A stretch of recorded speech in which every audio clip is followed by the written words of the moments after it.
हरे कृष्णा राधे राधे। एक नगर में एक ब्राह्मण दंपति रहते थे। वे दोनों प्रतिदिन 7 कोस दूर गंगा और यमुना नदी में स्नान करने जाते थे। इतनी दूर आने जाने से ब्राह्मण की पत्नी थक जाती थी। एक दिन उसने अपने पति से कहा कि हमारा एक पुत्र होता तो कितना अच्छा रहता। पुत्र के बहू आती तो हमें घर वापस जाने पर खाना बना हुआ मिलता और बहू घर का काम भी कर देती। अपनी पत्नी की बात सुनकर ब्राह्मण ने कहा कि तूने बात तो सही कही है, चल मैं तेरे लिए बहू ला ही देता हूँ। ब्राह्मण ने कहा कि एक पोटली में आटा डालकर कुछ मोहरे रख दे। ब्राह्मण के कहे अनुसार उसने ऐसा ही किया। पोटली लेकर ब्राह्मण चला गया। ब्राह्मण को सफर के दौरान यमुना के किनारे बहुत ही सुंदर सुंदर लड़कियां दिखाई दी।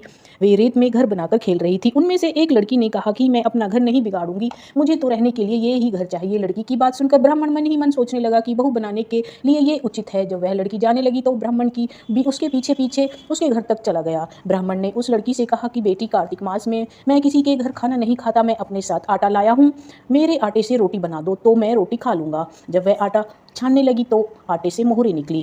लड़की की माँ सोचने लगी, जिसके आटे में इतनी मोहरे हैं उसके घर में कितनी मोहरे होंगी। लड़की की माँ ने ब्राह्मण से पूछा, आपके कोई लड़का है? ब्राह्मण ने कहा, मेरा लड़का काशी में पढ़ाई करने गया है, तुम कहो तो खांड कटोरे से शादी करके मैं तेरी बेटी को घर ले जाऊंगा।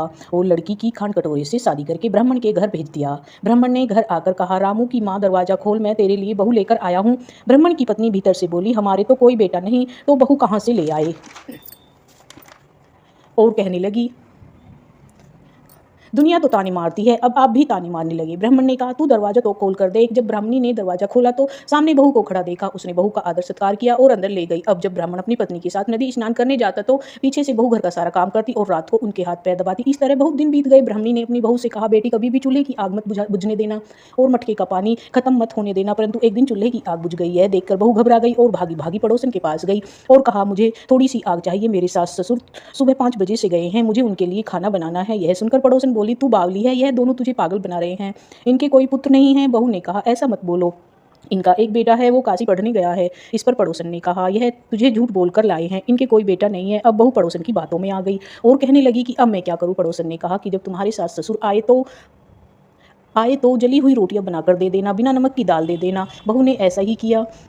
ना ही तो उनका आदर सत्कार किया और ना ही उन्हें अच्छे से खाना परोसा, ना ही उनके पैर दबाए। सास बोली, बहू आज खाना कैसा बनाया है? बहू ने कहा, एक दिन ऐसा खाना खा लोगे तो कुछ बिगड़ जाएगा तुम्हारा। सास ससुर को खरी खोटी सुनाकर वह फिर पड़ोसन के पास चली गई और बोली, अब आगे क्या करना है? पड़ोसन ने कहा, अब 7 कोठों की चाबी मांग लेना। बहू ने सास ससुर से 7 कोठों की चाबी मांगी और सास ने बहू को चाबी दे दी।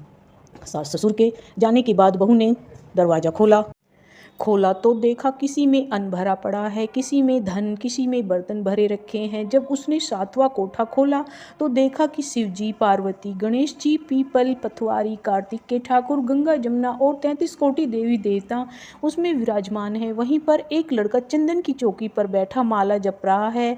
यह देखकर उसने लड़के से पूछा, तुम कौन हो? लड़का बोला, मैं तेरा पति हूँ, अभी दरवाज़ा बंद कर दे, जब मेरे माता पिता आएंगे तब दरवाज़ा खोलना। बहू ने सारी बातें बताई अपने सास ससुर से। जब उन्होंने दरवाज़ा खोला तो देखा एक लड़का माला जप रहा है। माँ ने कहा, बेटा तू कौन है? लड़का बोला, मैं तेरा बेटा हूँ। लड़के ने कहा, मुझे कार्तिक देव ने भेजा है। माँ ने कहा, बेटा यह संसार कैसे मानेगा कि तू मेरा बेटा है? माँ ने कुछ विद्वान पंडितों से मदद मांगी। पंडितों ने कहा, इस पार बहू बेटा खड़े हो जाए और उस पार माँ खड़ी हो जाए।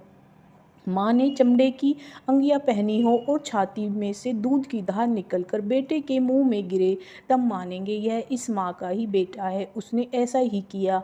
चमड़े की अंगियां फट गई और छाती से दूध निकलकर बेटे के मुंह में गिरा। यह देखकर ब्राह्मण और उसकी पत्नी का खुशी से ठिकाना ना रहा।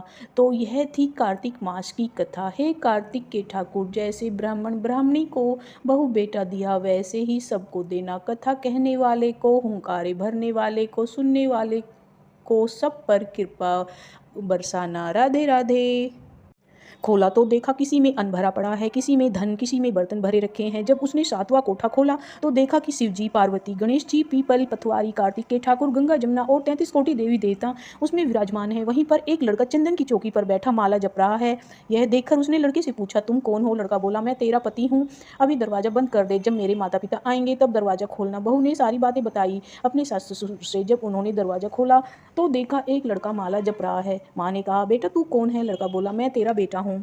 लड़के ने कहा, मुझे कार्तिक देव ने भेजा है। माँ ने कहा, बेटा यह संसार कैसे मानेगा कि तू मेरा बेटा है। माँ ने कुछ विद्वान पंडितों से मदद मांगी। पंडितों ने कहा, इस पार बहू बेटा खड़े हो जाए और उस पार माँ खड़ी हो जाए।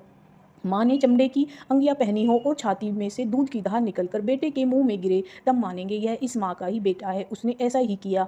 चमड़े की अंगियाँ फट गई और छाती से दूध निकलकर बेटे के मुंह में गिरा। यह देखकर ब्राह्मण और उसकी पत्नी का खुशी से ठिकाना ना रहा। तो यह थी कार्तिक मास की कथा। हे कार्तिक के ठाकुर, जैसे ब्राह्मण ब्राह्मणी को बहु बेटा दिया, वैसे ही सबको देना। कथा कहने वाले को, हुंकारे भरने वाले को, सुनने वाले को, सब पर कृपा बरसाना।